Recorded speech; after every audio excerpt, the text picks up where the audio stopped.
My next guest I had the privilege to sit down with is a plant and animal dad, a photographer, and he is also one of Dem Bois 2022 Gender Affirming Surgery Grant awardees.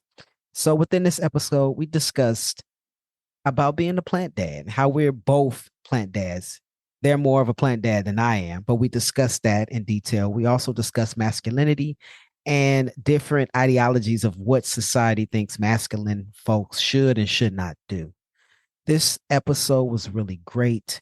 It it had a shape of its own, right? Outside of previous episodes that we've had on Dem Bois Podcast, and it was beautiful in its own way. So I hope that you enjoy.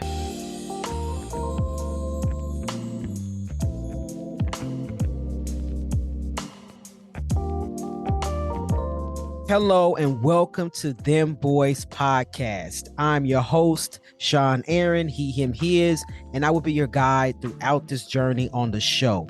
This show is a platform where trans men of color voices will be amplified as we share our stories. Trans men of color are not monolithic.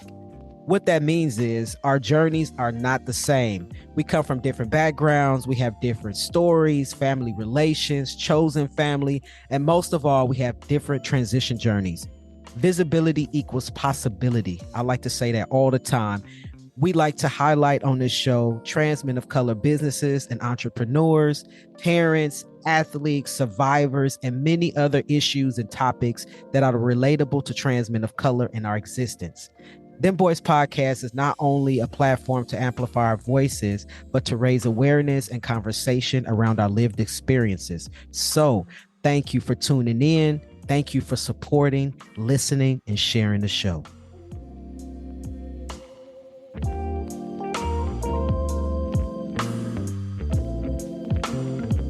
Welcome to Dem Bois Podcast. I'm your host, Sean Aaron, he, him, his. My next guest has a career in the IT field. They're also a plant and animal dad, a photographer, and also one of our 2022 Gender Affirming Surgery Grant awardees. Welcome to the show. Thank you. Thank you. Thank you for having me. Super excited to be here. Yes, definitely. So glad to hear you. So glad to have you here and for other folks out there listening to hear your story. So you want to go ahead and introduce yourself and with your pronouns also? Absolutely. So, hey, everybody. My name is Kwasi-Raheem. My pronouns are he, him, his, and I'm super excited to be here chatting with Sean today. Like you mentioned, I am a senior IT engineer for a telehealth company. I'm also an avid plant dad. Also have some animals, dogs, reptiles, a few other things. But yeah, just super excited to be here and chat with you guys today. Nice, beautiful. Thank you for being here. So you a plant dad. I have yet to have somebody be a guest that maybe they are a plant dad and they didn't say they are. But I'm gonna say you were my first guest to actually say I'm a plant dad. I'm a Yeah. horrible plant dad. I hope you better at it than I am. Yeah. So how does that work out and how do you navigate being a plant dad? Oh man, I love plants. And it's crazy because I didn't start loving plants like until maybe like 5 or 6 years ago. So it wasn't like something that I have some story like, oh, when I was a kid, the Mhm. only stories that I have is my grandparents, they lived in the deep South in South Carolina in a little town called Denmark. And they have a lot of land out there. My granddad used to have pecan trees, fig trees out there. He grew rutabagas, all types of field plants, things like that off the back of the house. So of course, during summers, we go out there, pick pecans that he sold out in the, uptown during the summers. And we would also go visit his friends and they had like farmland. So we pick fruit off their trees.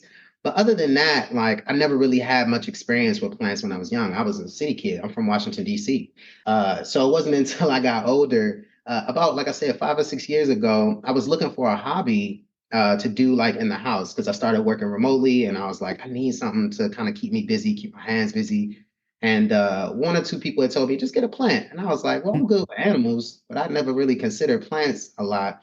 And after I got my first plant, which is a monster, I was hooked. It grew literally up my living room wall. And I was like, okay, now I need all the plants I can get my hands on. Well, I'm a perfectionist slash fixator. So as soon as I got it, I was like, nah, I need to know everything there is to know about how to take care of this. And it just kind of grew from there till now. I'm the resident plant person everywhere I go. So like even in my new apartment building, all the folks downstairs, they know Kwasi is the plant guy. I've assisted with some like terrarium building classes here and things like that. People come to my apartment when they just have questions about their plants. I get people who bring me sick plants and I get them better and I give them back. It's just something to do, and I really enjoy it. It's a living thing, and so I'm like, that's really the biggest thing for me is like this is a living organism, so I'm really working with something that is gonna pour back into me as much as I'm pouring into it. So I just really appreciate the practice more than anything. Big ups to you, because I'm horrible at it. Okay. Now I can say that I got a background in plants because my mom loved plants. And if Okay. you walk into her house, you walk into her backyard, it just looked like a damn jungle because that's how many plants she got. And she Word. used to have her ex-husband, which is my brother's father, used to tell her all the time, "You love your plants more than me." And she always said, "Well, I do." Right. So I've had this background of plants, but I'm horrible. I can't even keep the little, what's those little ones called that you can sometimes put them in them little cute little pots. Oh, like a succulent. Yes, I've even killed them. And Yeah. my mom gave me some, and she like, even you horrible at taking care of plants, but you can never kill a succulent. Bullshit. All my succulents died.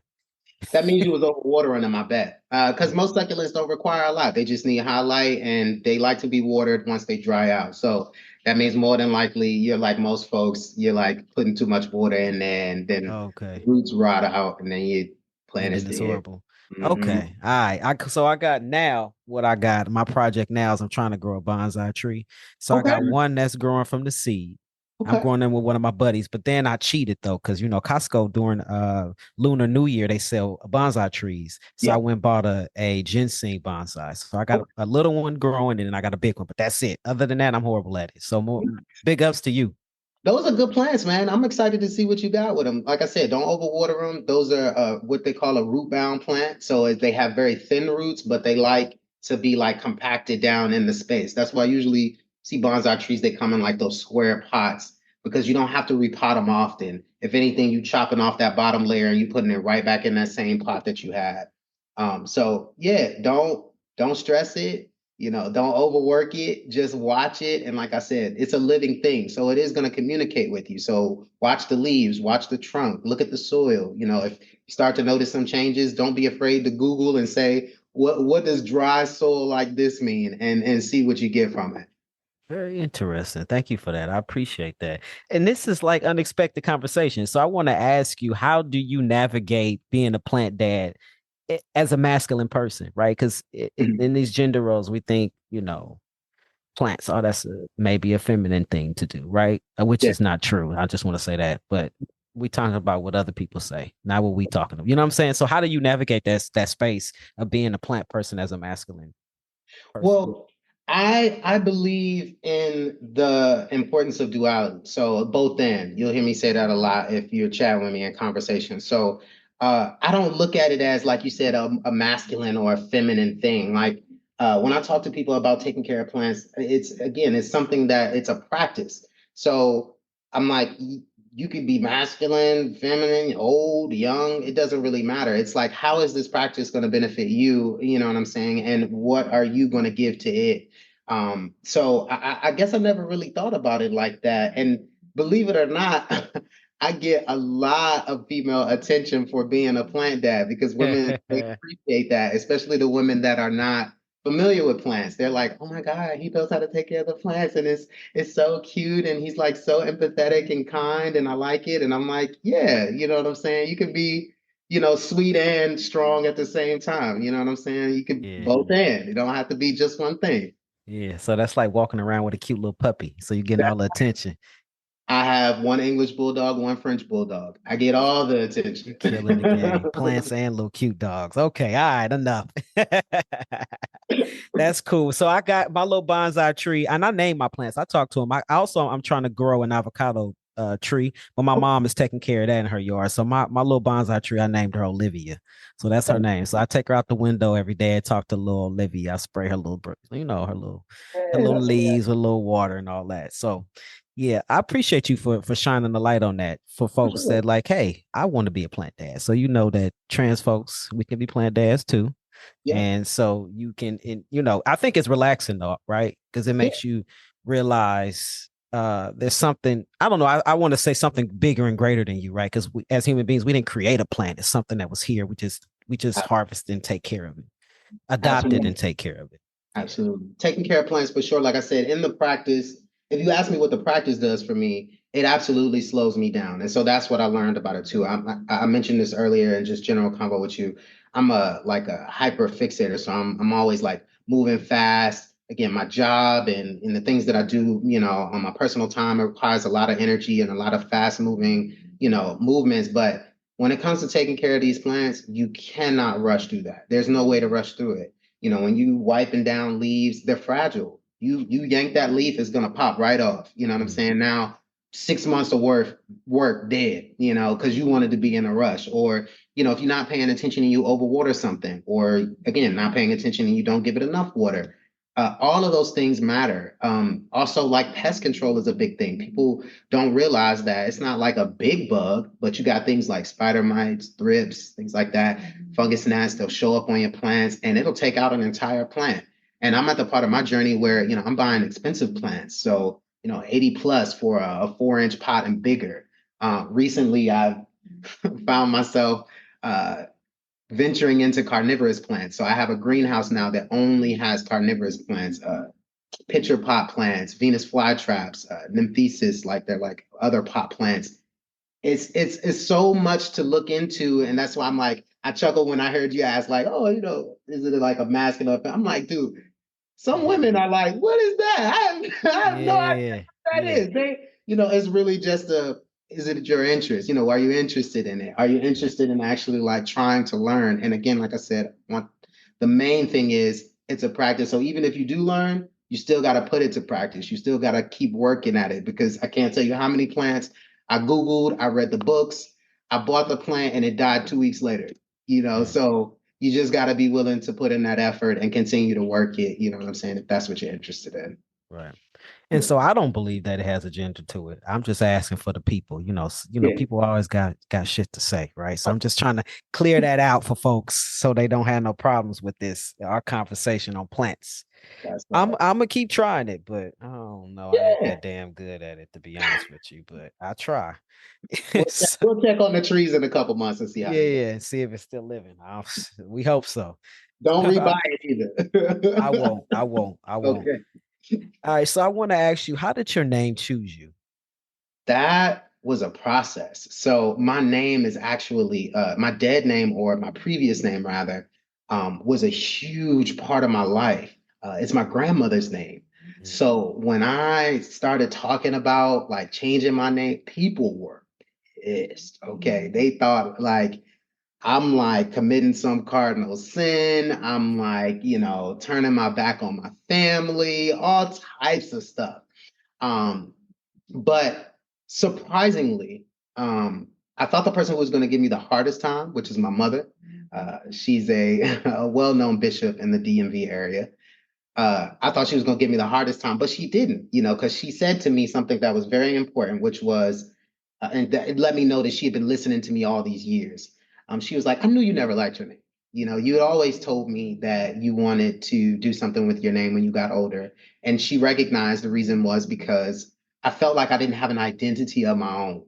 So it was like, either way, this has to change, because I'm somebody else. You're always tying me to somebody else. And I'm not that person. So when it came time and I was like, oh, I get to choose, like I could do that here. And they were like, yeah, yeah. Um, I did some looking and I was like, man, who am I? Who do I believe myself to be? And that's a concept or a question that I was always asking myself under, just personal thoughts and religious practice. But who do I truly believe myself to be? And so I looked it up and I was like, man, just simply put, I'm a guy. I was born on a Monday. You know what I'm saying? And then when it came to my middle name, I was like, okay, so yeah, I'm a guy. I was born on Monday, but again, like what type of characteristics, sort of classify me? Um, and so Raheem, it means it's one of God's many names under Muslim faith, but it also means that you're servant of mercy or someone who is a merciful individual. And so when I think about myself, I'm probably the most empathetic and giving person, and people, they support that idea as well. That, Kwasi's the guy that you go to if you just need a shoulder or $5 or a couch to sleep on or whatever. You come to him, even if he doesn't have it, he's going to be resourceful and he's going to find a way to get you what you need. And so I was like, yeah, that feels good to me, to be able to say to people, this is who I am at base. Everything else is a bonus, but at base, you're getting Kwasi, he was just a guy who was born on a Sunday, excuse me, not a Monday, who was born on a Sunday, and who's also, just a very patient, empathetic, and merciful individual. And was that hard or easy for you to come to?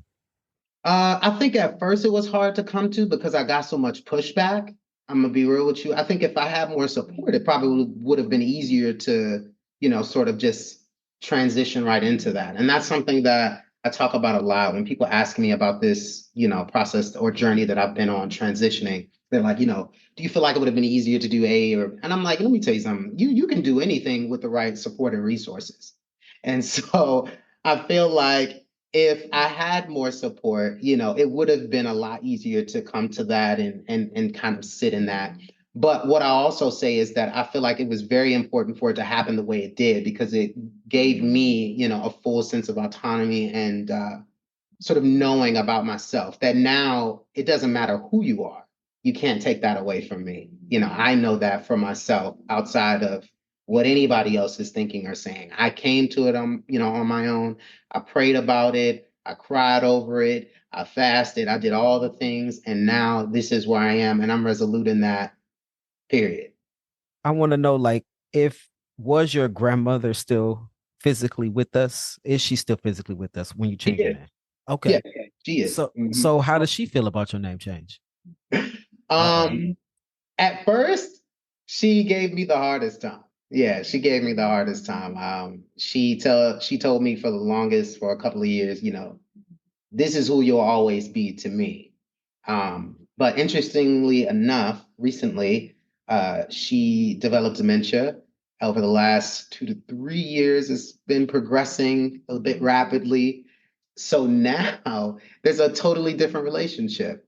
Hmm. Um, Now, whereas before she's like, you always gonna be this to me, and that's never gonna change, to because I've just still been showing up and still loving her and still giving, she's like, that's my son. I know he like my grandbaby, but that's my son, and she can't always remember my name. And, some days she don't even remember exactly who I am to her. But she knows that I'm somebody that has good intentions towards her and somebody she's always excited to see. So that feels good for me. Do you feel it to be kind of ironic? Yeah, of course. Of Yeah, course. that's yeah. It's Of like course. it's like it's voluntary or involuntary, but you see me and I'm Yeah, being recognized by you. Hmm. yeah, absolutely. Yeah. So Absolutely. that's wow. How does that make you feel though? I have conflicting feelings sometimes. You know what I'm saying? Because again, I grew up with her, so I know, with the filter and additional, cognizance that she's a lot more than what she is, showing today or what she is today. So that's been difficult to kind of see and watch that. But also, I've enjoyed seeing, the veil or the filter be removed, and just what she's giving is just what she has and what's in there. And I'm like, a lot of that is who she is at base and at core also. So sometimes, I'm sad, but then other times I'm like, this is good, because I grew up in a very, Black Christian conservative family.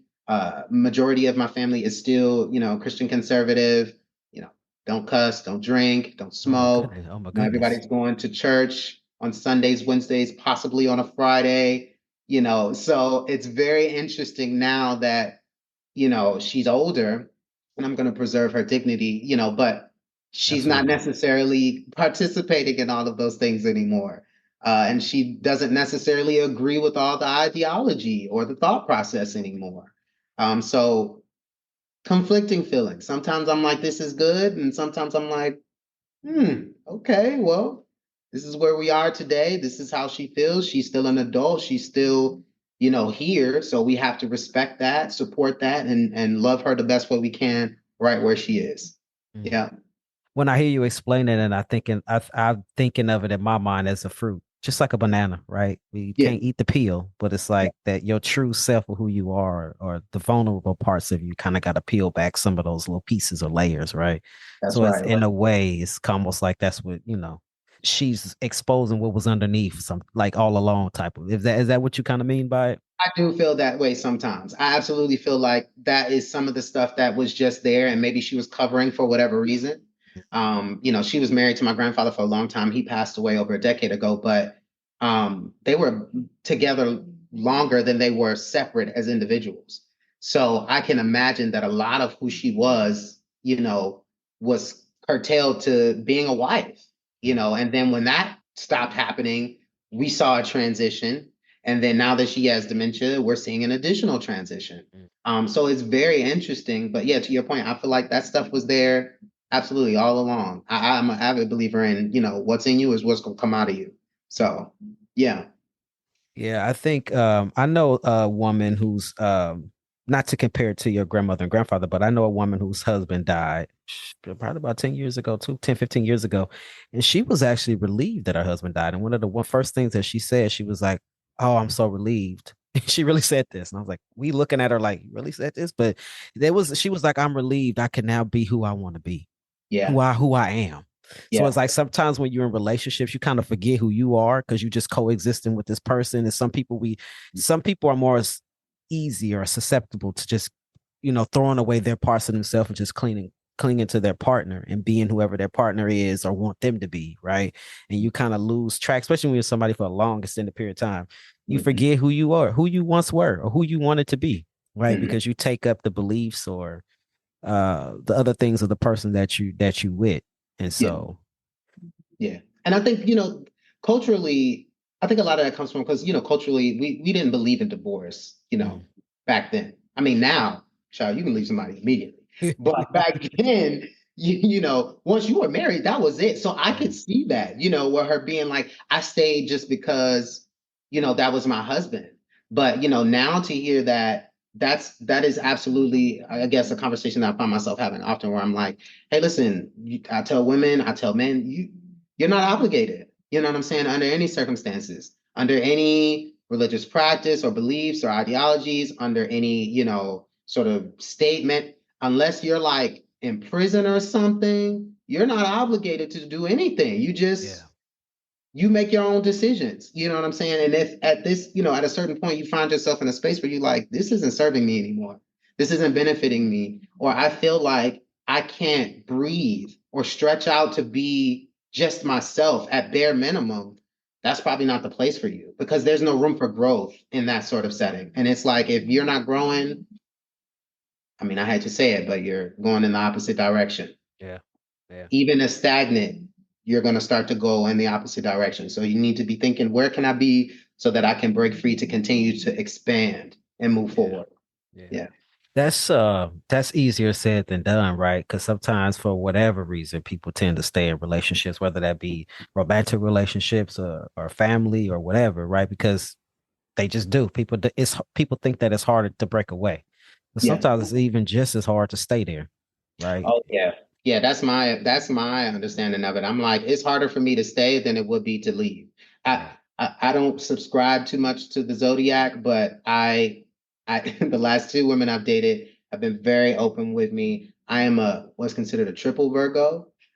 So I have very little time and patience for certain things. I'm like, yeah, you bothering me, I'm out of here. Okay. Mm. You cooked my food wrong, I'm out of here. It's like I'm kidding. But no, it's like very little patience for things, and I have no problem cutting things off, and Mm. and or making a different decision. And I credit my mom for that. She taught us that early. She's like, hey, always know that you can change your mind. Doesn't matter what you're doing. Doesn't matter how long you've been going down that path.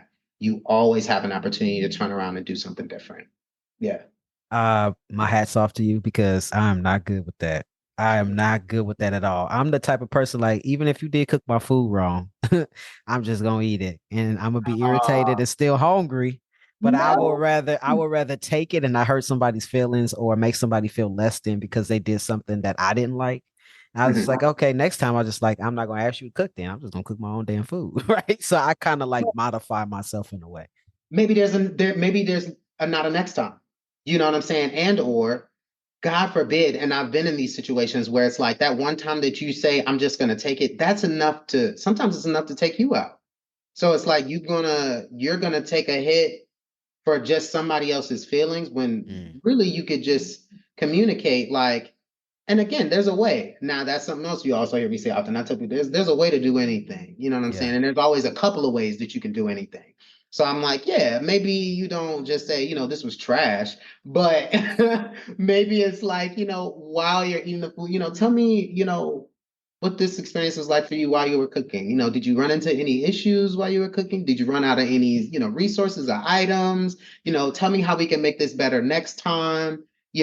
Those types of conversations. Or if you're open, can we talk about, my feedback about the cooking experience or, the food that I received today? And if they're not open to that, that says more about them than it does about you. Because it's like, Mm, again, if somebody's cooking food for you, I would assume that the goal or the point is to, sort of make you feel good. So it's like if you didn't feel good, then I would be hoping that you would be asking, what can we do to change that? So mm. it's like just engaging in that type of conversation. That's Yeah. a good. That's good. And I've eaten a few meals because you I, said I'm not food, gonna and lie to I. you, brother. I have to. I have to. Oh, okay, okay. I have to. But I did have the conversation. You know what Mm, I'm saying? I tell people all the time, I didn't get to 430 pounds eating carrots and nasty plates. I had no problem telling people, hey, listen, this was just a little too dry. You know what I'm saying? yeah, Or, yeah, maybe next time we need to put this on the stove. Like, did we miss it? What happened? But again, a way to approach it, just not yeah, being rude. yeah. Just be like, hey, maybe next time you want to cook this together, right? Or That's it. something suggestive like that. Yeah. Yeah, because I'm no cook, so I can't even really say, man. I'm no cook at all. Yeah, No cook. nah, that's Okay, not me. Yep, okay. I that's mean, not me at all. that's not for everybody. That's fortunately for me though, that was one thing that my mom did teach, and it crossed between me and my brother. So me and my brothers know how to cook. She was Oh, always like, I want you to know how to cook so you don't have to depend on nobody else. that's So good we ain't got to stuff. eat them nasty plates. That's That's why I why I wound up said eating I. the place. Because I didn't know, brother, let me tell you something. These two women, they shamed me. I had one ex that shamed me the first time she watched me make eggs in the microwave. She never let me live that down, man. I Yo, mean, she's still texting me about that till today. wow. Were the eggs nasty or? Nah, it just was. She was like, I had never seen anybody Oh, make eggs I've in done the it before. microwave. Yeah, Yeah, I've done it I'm like, before. Yeah, quickest way to a solution. I'm like, I ain't got to put this on the stove. Mom's taught us, again, you grow up in the hood, you learn how to be resourceful. You know what I'm yes, saying? And so it was yes, like maybe that stove wasn't working or the pilot light was out, so you had the microwave and you yep, made it work. So I'm like, yeah, but yeah, that kind of stuff they don't let me live down. They like, yeah, yeah. Quincy makes eggs in the microwave. He puts his toast in the oven still, even though he's got a toaster. I'm like, mind your business, bro. Yeah. Like, Is it edible? That's the only thing that really matters in this you situation. die. No, okay, Yes, then eat the exactly. food and move on. Yo, I get teased because I make my grits in the microwave. Ain't nothing wrong with that. Thank, thank Yeah, you. ain't Thank you. nothing with that. Yo, and I have people talking shit about it all the time. I say, you know what? Sit down. I'm gonna make you these microwave grits. To be honest, I don't really know how to make them on the stove. So, but I do know how to make them in the microwave, and I have perfected it. Actually, I know exactly how many minutes to put it on. I just know exactly what to do, and they come out delicious. And then people eat them, and they like, oh, I ain't never had no damn grits in the microwave. This is actually pretty good. I wouldn't make them like this, but this is Right, good. But see, I told you. So, right. yes. Yeah. It's good. So It's good, man. Keep keep yeah. keep making them in the microwave. Oh, I I know. am. Oh, I am. I made some this morning. And I That's am. what's Yeah. up. Hey, this is Sean Aaron, the host of Dem Boys Podcast. Are you enjoying the podcast so far? Great. I'm glad that you are. Would you consider donating today to help support the continuation of this podcast? As you know, this podcast aims to serve as a platform to highlight and amplify the voices of trans men of color and share our transition stories. The podcast not only aims to amplify trans men of color voices, but it also raises awareness around our lived experiences. You would like to donate? Where can you donate? Great. I'm glad that you asked. Link in our description will take you directly to Network for Good, whom we've partnered with in order to collect donations for the podcast. Or you can visit our website. On the website, click the donate button, and from there, you are able to donate directly to the podcast. All donations are tax deductible. What does the donations go to? Oh, I'm glad that you asked. Your donation will help to support our production costs. We are working with Jasmine from Pink Lady Productions that brings you this awesome content. And also, we pay our guests an honorarium. Pay our guests an honorarium. Yes, we do. Why? Because as trans men of color, we would like to support and uplift each other and honor the time that's given out to come here and share their stories. So if you love this podcast, share and donate. See you on the next episode. Take care. So you talked about your mom being a known bishop. I want to touch on that later, but I want you to tell us, like, what age were you and when did you have an awareness of yourself? So like sharing with us your transition journey from beginning until now. Yeah, man. So I'll say I always knew I was a little bit different. I was a recluse as a kid. I'm one of three. I'm the youngest of three. So growing up, my mom, she was a hard worker. She was also a single mother of three. So she was always busy, but of course, she always made sure that we were taken care of, that somebody was there to watch us, or at a certain point, once we got old enough, my siblings would watch me. They're 6 and 7 years older than me. And because of that, I was like always spending a lot of time by myself. So in my room reading books, of course, being the youngest of three and coming up during the age of technology, my mom got me the TV and me the little laptop. And so I was working on all of those things. And by the time I got to like middle school, I started to notice, I was like, okay, so I'm like, I'm getting a lot of guy attention, but it's just, I'm like, it doesn't feel good to me. I'm like everybody's telling me this. And in middle school, I went to Christian school. So, man, I even had to take a sex ed class and they taught sexual purity. Let me tell you about what that's like. Being in middle school with majority whites and them talking and reading through a book about sexual purity and having a purity ring and promising not to have sex until I got Oh married. my And goodness, that ain't sex ed. oh my, it was and so all it did was make me interested because again, like I said, I'm hyperfixated. So you open the door. So now I'm like, oh, so this is sex. This is what people do during sex. Now I'm investigating everything. And I remember explicitly being in middle school and doing research on my own, reading books at the library and picking up my first sex book. And of course, it was like a straight sex book, but it was like, still, it was a Zane book. And I was like, man, this is riveting. Like, is this what people are doing? Like, and then I also remember being like, you know, I never saw myself in the position of the woman. It was always like, I wish I was like doing that. You know what I mean? Like, I wish I was doing all those things that, old girl was like, yeah, this is it for me. This is my man. And we riding off into the sunset. And I was like, I always felt like, and so I was like, but then again, you come to some realizations. I'm like, as I was starting to realize what that meant, I also realized what that meant. So I was like, oh, okay, so maybe I like women, and that's not going to go over well because that's not accepted at home. That's not accepted at church. That's not even accepted at school. I'm going to Christian schools. So I was like, oh, but as life would have it, I wound up moving to North Carolina for the first time my ninth grade year in high school. And that's when the door was truly opened. I moved to Charlotte, North Carolina with my aunt, and I went to a public school. And yeah, I learned everything and fast. And they told me immediately, they were like, yeah, you gay. I don't know what you trying to do. I'll never forget it. The first day I came to school, I had on a freaking mini skirt and a little halter top and a blazer. And I had a ponytail piece and you couldn't tell me nothing, child, with some wedges on. And I'll never forget going to band. This is after being with them all summer at band camp. I got to school. The girls saw me and they said, yeah, I don't know why you doing this. but this is not for you. You need to let that go. That is And I funny. did Good old public, immediately. good old public school, huh? Right, good old public school. I did. I let that go immediately. I said, okay, well, that's the end of that. I won't be doing that anymore. And from then on, it was like, okay, so just do what's comfortable. And so that's what I started to do. I started to dress comfortably. I'm like, okay, I like pants.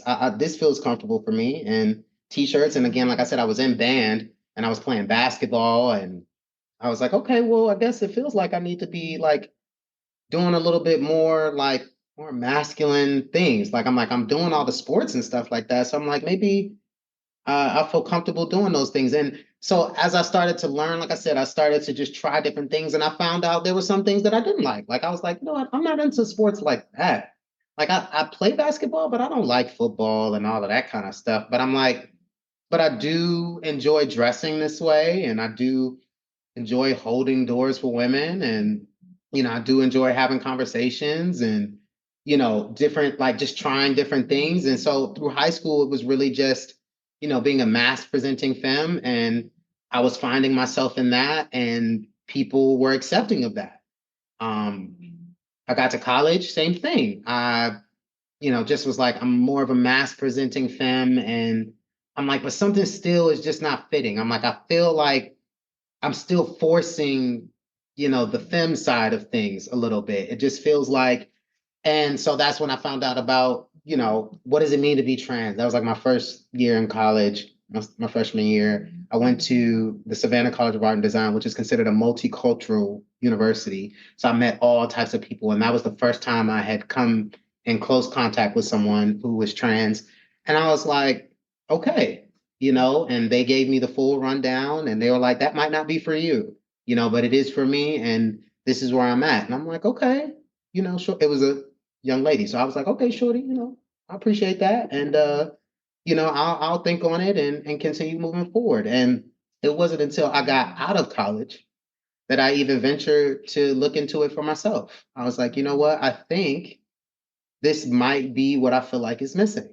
I'm like, I feel like I present more this way, and I would feel comfortable presenting more this way. And there are just some things, like, for instance, I was like, I hated having a chest, and I hated, having to wear certain clothes. And I'm like, these are just things that are like bare minimum. They have to change, they have to stop. And I'm like, and if we don't have to classify it as something, then fine, but I'm not doing it anymore. And so finding out that it's like, yeah, no, if you classify it as this, you could very easily fit into this box. And so I'm like, again, I'm not into boxes, but we have to, sure. So I started talking to my doctors. I'm like, so what does it mean, to transition? Can I transition without doing hormone replacement therapy? Can I just decide to change my genders and my name and move forward like that? And it was great to be able to have a physician that was open with me and honest, and like, yeah, you can do all those things. Thankfully there are, gender affirming. So they were very honest about it, and, open, and like, you don't have to do anything you don't want to. You can try it and say no more. It's totally up to you. Um, and so I remember I prayed about it for like 6 to 8 months. I came to my close friends and I told them about it, and they were like, yeah, you should do it. Like, we could see that for you. And I was like, calm down. I'll let y'all know if that's what I'm going to do. But I just want to mention, and truly, I prayed about it. I fasted twice during that 6 to 8 month period. And I went and talked to my doctor, and it was crazy because this never happens. And I hear this from a lot of trans men. I went to my doctor, I told him, and he literally wrote me the prescription the same day. And, usually that is a process. You got to maybe get some paperwork, having a psych eval, a couple of other things. Wrote me the prescription same day. Now, again, looking back on it, and when you start to talk about socially, do I feel like this is being thrown at some folks maybe without additional investigation or, conversation? For sure. I could see how that could be detrimental for others. But I think for me, it was important. I was an adult. I was over 21, well over 21. And he knew that I knew that I had taken the time to think it through, and I felt good about it. And so I started taking tea, and I haven't looked back since. I feel great about it. I feel like this is absolutely where I'm supposed to be, and this is who I am. And again, I hate labels. So some people are like, are you really a trans man? Because to your point, I'm a plant dad, or I'm also like a retired singer. So you'll catch me singing around my apartment or in my car. And, there are some other, like, I guess, feminine qualities that I have, but I don't really care. I'm like, I feel comfortable in my skin. I feel comfortable in who I am.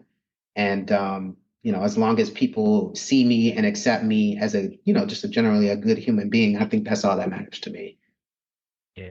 You know what? I hate that I want to say rhetoric of like feminine and masculine. Who gives a shit? Yeah. And I was just talking about this earlier with somebody else. We are human beings, and I say this all the time. We are not monolithic. Hmm. There's just, we all like different foods, different genres of music, different movies. Like we are not the same. Like you might be somebody like a plant. So Hmm. what? You might be somebody that like to sing. So what? You might like to dance. So what? I have a friend who is a trans mass person. He likes to sew. Love So it. what? I Right? would Like introduce me because I want to learn. yeah, for sure. So it's like whatever is your interest, do it. Who gives a shit whatever title is attached to that? Because that doesn't matter. You as a human being, you are meant to enjoy life to the fullest. All things about life that you Right. would like to do. Like, who cares? You know what I mean? I'm like, just do it. I mean, it's easier said than done, right? Because like we sometimes it's hard to focus in on stuff that we want or like to do when Mhm. other people got something to say. And Yeah. I so mean, it, we're having a deeper conversation, which I'm always willing to have another day, but I talk with my friends about this often. I think what it boils down to is it's cultural, trauma. Also, mm, I talk a lot about religious practice and ideology because I'm like, that is, the basis for a lot of our trauma and issues. And it boils down to people just, asking the general question, what is a man? What is a woman? If you ask, a Christian, person, they're going to have a thought process based on what the Bible has told them and what somebody else has told them. But again, I have my own thoughts about that too. And I'm yeah. like, honestly, when it boils down to it, also understanding what that means, again, where's the benefit? Because that's really what we're discussing. When we have these conversations about, oh, you're a man who likes to sew, for instance, where's the real issue here with, oh, because men don't do, well, what does that, men don't do what? Men don't work? Men don't do things with their hands? Yeah. Like, what is a man? You know what I'm saying? What qualifies or quantifies what is a man? And if you don't know that, or you're saying that there's, room for interpretation there, then that includes sewing or Mm, planting or mm. whatever else. And if there's like pushback on that, I think that speaks more to the other person than it does, you. Absolutely. Yeah. Absolutely. I want to add something to that because I battle with this sometimes too. And just today I battle with it. I'm gonna say I think today was a little bit easier for me than any other day. So I'm gonna just to give a little backstory. Last year in 2023, I made a vow to myself to take care of my body. So I go to the chiropractor, I go to get a massage, I go get it stretched out. And I Mhm. also add to that, I go get a manicure and pedicure every 2 weeks. Nice. Okay, I was doing that. Okay, it's no problem, right? I just, get my manicure and pedicure. But probably maybe about 9 months or so ago, I started getting my toenails painted black. Okay.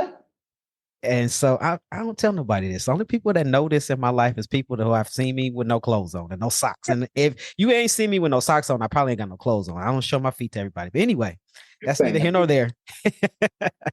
But and I think I wanted to get them done. For one, I don't like my feet anyway. I'm not a foot person. But I Right. saw it was a dude on Instagram. Some, it was a cisgender dude, but he had his toes painted. And I was like, I wonder what I would look like with my toenails painted black. And so Mhm. the very first time I did it, I was so embarrassed and so nervous in the nail shop because I was like, all these women, I'm the only black man in there. And I'm Uh, like, they're gonna be like, why is this man getting his toes painted? Like, and I get so nervous about it. But then I started to enjoy it. And so before I didn't have my toenails painted, I would never even look at my feet because I don't like them. And so I never want to look at it. But now with them painted, I look at them like, oh, okay, they look like decent feet. Yeah, they look decent. And I battle with that every time I go to the nail shop. So when I sit in the chair, I close my eyes because I don't want to see people looking at me with me yeah. getting my toes painted. But today was the first day that I actually went. And I was like, you know what? I could give two fucks about who looking at me. First of all, they ain't paying for it. Facts. And I like how me taking care of myself in whatever way I take care of myself makes me feel. And who cares if somebody looks at me as if why is this masculine person getting his nails and feet done? Fuck Mm-hmm. you. Right. Excuse me. Right. Right. And it's Right. just that, right? So you have to you have to learn to be comfortable with doing the things that you get enjoyment from, regardless of what other people have to say. And That's that's right. just it. I do the same thing. I go and get my feet done. I go get my nails done. So I'm seeing a young lady right now. She goes and gets her fingernails and her feet done every 2 weeks with her girlfriend. It's a date for them. They go and Mm-hmm. they have wine. And so for the first time, I got to go out with them and see what that process was like and meet the people. And I sat right in that chair. And it was funny because she was so tickled when I went in, to your point, they assumed I didn't know what was going on. So I come in and I sit down, and the woman starts asking her all the questions. What does he want? Does he want? I'm like, he is sitting right here. I can answer for you. What do you need? Because he, to your point, is also paying for all of this. So you want to ask me Yeah. what I'm getting? And it was she said that, and she even got an attitude that she's like, I don't know why she kept asking me, like you weren't standing right there. I'm like, it's because that's a thing that people just assume, oh, men are going to be embarrassed or ashamed for or something like that. When in actuality, I'm like, in other cultures, men do that all the time. It's like necessity for them. Yes. That's American, that's African American or Black cultural trauma that says that Black men cannot take care of themselves. And if they do, there's something feminine or suspect about it. You know what I'm saying? As Yes. if, self care practices only apply to women or Black women specifically. No, it Yes. applies to us as well. If you want us to grow, expand, give us the space to do so. Yes. Yeah, and I understand where you're coming from and that embarrassment and that shame. And it's like, I'm glad that you're working on it for yourself to work out of that because there's nothing to be ashamed of. You're taking care of your body. And I know I have family members, I have friends who have all sorts of diseases and illnesses, toes getting cut off, Mm-hmm. toenails, fingernails falling off. You have a healthy set of toes that you can paint. Go on and paint them because I definitely do the same thing when I feel like it. Absolutely. Yes. Yes. I'll get my pinkies painted. I'll do the thumb if I'm feeling up to it because it's a form of self-care, but it's also, again, it's a celebration. I have Yes. all my fingers. I can do this and celebrate myself and be a little creative in the process. There's nothing wrong with that. Nothing. Absolutely. Beautifully said. Beautifully said. It was on TikTok, I think, like a couple of days ago. I saw people was giving I don't know if you've heard about it, but I guess he's supposed to be a top prospect to get drafted to the NFL. He had his fingernails painted and people just uproar. First of Yeah, all, like I always say, I don't understand why one goddamn post, it was reposted to Instagram. I don't understand why one goddamn post got 35 comments, 3,500 comments. Why the fuck do everybody got something to say? Like that bothers me. That gets right, under my skin. Like, okay, so if you like the 2000 2100th comment, who read that? Ain't nobody reading that. You know what I'm right. saying? So it's like, Yeah, why do we always have something to say? But anyway, what I'm trying to say is fingernail polish has no fucking gender. right, right, right. It's It's polished. it's polish. Yeah, It yeah. is polish. Yeah. And that's what I said in other cultures, this is not even a conversation. The men do what they're gonna do. You know what I'm saying? Because Yeah. again, this is an us thing, where for some reason we just can't, if we're not with our heads down or sleeping, heads down working or sleeping, you're not doing anything, or you're fudding around, as my granddad used to say. And that's not the case. That's not the case. We are Yeah. allowed to explore, to be adventurous, to be creative, to think outside of the box. We are absolutely entitled to that as well as being hardworking and having fortitude and all of those other things that you're like we have to have as men. Yeah, being creative is a part of that too, and practicing self-care is a part of that too. What do Absolutely. you think that's supposed to look like? Just going to play basketball with my boys? No. I hate going to the basketball court.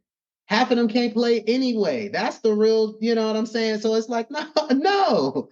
Yes. Yes, I love that. And you know what? It's to be honest, I'm laughing, but it's sad because Yeah, you know what that means? I mean, there's a lot of people that is just going through life and not enjoying it till its fullest. facts. They are restricting themselves to fit into whatever goddamn box they think they're supposed to be fitting into. And most of the time, most people ain't even paying attention because they got their own shit to deal with. So it's Facts. like you are not taking advantage of everything in life that would make you, that could possibly make you happy because you're Facts. afraid of what other people gonna say. Facts. And And if that's you don't just get it. nothing else from me, man, and this time that we've talked today, life is short. You hear Absolutely. me? Yep. Life is short. And it's like I saw this post the other day, and I mean, literally I teared up because this older woman said that she had told her granddaughter, I'd never heard it like this. I'm sure somebody has, but she said, I told my granddaughter that it's important to live your life because you can't touch the same water twice. That thing hit me right here when Mhm. I thought about how even when I'm in my own bath and I touch that, that's it. I won't hit that again. Mhm. I'm going to hit something, but it won't be that. And it's like you have one life, one opportunity. That what we're playing on TV and reading in the books, and this is it for you, as Mhm. far as we understand it. Yes. Now if you believe in reincarnation and karma and all that, another conversation. However, right now, this is it. So what are you doing? Are you Yep. gonna just keep talking about it? Are you gonna, like you said, put yourself into a box? Are you gonna make yourself smaller? Are you gonna keep up with the shoulda, coulda, wouldas? You're gonna look up and be 65 and oh damn, I didn't. What you gonna do? Yeah. Live. Do what makes you happy. I understand that somebody else is telling you that. Try it anyway. Again, if what works for them might not work for you, and vice versa. So it's like you have to find your own path, walk on it. You know what I'm saying? Yeah, you need support. Yes, you're gonna, want to be attached to other people and other things, but it's your path. Just get on it and move in a direction. Like I said earlier, if you're not moving forward, then at some point you're going back. Yeah. So move forward. Yep. Hey, this is Sean Aaron. I'm the founder and executive director of Dem Bois Inc. I am also the host of Dem Bois Podcast. As you may know, Dem Bois provides financial assistance to trans men of color in order for them to obtain gender affirming surgery. We have great news. We're currently looking for volunteers to help support our programs. Our programs include our gender affirming surgery grant program and also our personal care package program. We personally curate packages filled with personal hygiene items. Just to name a few, things like tissue, soap, towels, toothpaste, and toothbrushes. We mail them out to trans men of color across the country who may be in need of help caring for their personal hygiene needs. We are looking for volunteers to help raise funds to support our programs. Also, we're looking for someone locally to the Bay Area to help us put all of the care packages together. If our mission is something that resonates with you and you would like to help support our work, just let us know. You can send an email to hello@demboys.org. That is HELLO at DEMBOIS.org. And we will get back to you with further details. Thank you for listening, and I hope you enjoy the next episode. I'll never forget back in during COVID in 2020, I was walking the neighborhood because wasn't nothing else to do. So I wasn't going to work and nothing was open. So I was walking the neighborhood and I saw this older black man. He was washing his truck and he asked me how I was doing. I was like, yeah, I guess I'm all right. He was like, just all right. He was like, I remember when and this stuck with me what he said. He's like, I remember when I was a younger boy and my grandmother asked me how I was doing and I told her I was all right. And she said, if today you doing just all right, try missing one. Yeah. And so he thought, well, I guess I don't want to miss a day because if I Right. miss a day, I'm dead. I'm So I there. guess my day gonna have to be a little bit better. And so that stuck with me. That's true. Yeah, I'm having a fucked up day, or today may be bad, but try missing one. I don't want to miss one yet. I'm not ready. Right. Right. So it's like I'm gonna live my life to the fullest, the best way I can. And Right. I don't give two shits what you say. I'm still gonna cook my grits in the microwave. I'm still gonna paint my toenails black. Like, you know what I'm saying? That's right. This is my life, not That's right. yours. I'm just here to be an example and maybe liberate some other folks that may see my toes in the shop and be, oh, I'm just paying for my person to get their feet and nails done. Well, maybe I'm gonna get mine done too. He doing his, you know what I'm saying? So Or the young lady that sees you and then go home to her, hey, so I saw this dude in the shop today. He was getting, and we've been talking about your toes cutting me in the bed. Maybe we'll go ahead and get you in there. You know what I'm saying? yeah, It's gonna bless somebody, and right. that's my philosophy, and or at least my stance in life. I'm here to be a blessing to other people. So I'm like, however I can do that. If it's through my fingernails or where that the long hair is a big thing. I got hair down my back, man, to my butt.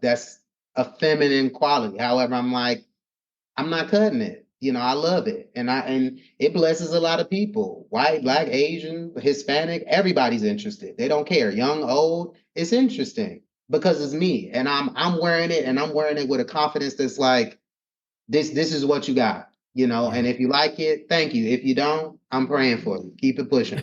Keep it pushing. That's all right. Yeah. I just don't, I can't wrap my mind around that type of thinking and that thought process. Cause if I see you with long hair, who cares? You grow your hair long. You know how hard that is? I'm bald because growing hair is hard. Okay. The So ball is good, bro. I wish I could pull out the ball, but I got that stupid thing in the back of my head, man. I how can't you I got that can't little hook? Oh, Yeah, I got the hook, man. okay. That's all right. But even if you rocked it, that's you. We just got through talking about who gives a fuck what anybody else say, right? Facts. So whenever you're ready to let them go, then you go. I welcome you to the ball community. All right, I appreciate that. Yeah, for sure. So I want to wrap up here, but I want to ask you, is there something, any bit of advice that you would like to give somebody that's listening? Yeah. And I mean, I know everybody believes different things, but I tell people just keep God in it. You don't have to necessarily believe in the same way that the next person believes, but I'm gonna tell you, it does not benefit you at all to believe that you got here by osmosis and that that this just all happened by happenstance. I know some people believe that, and I love that for you.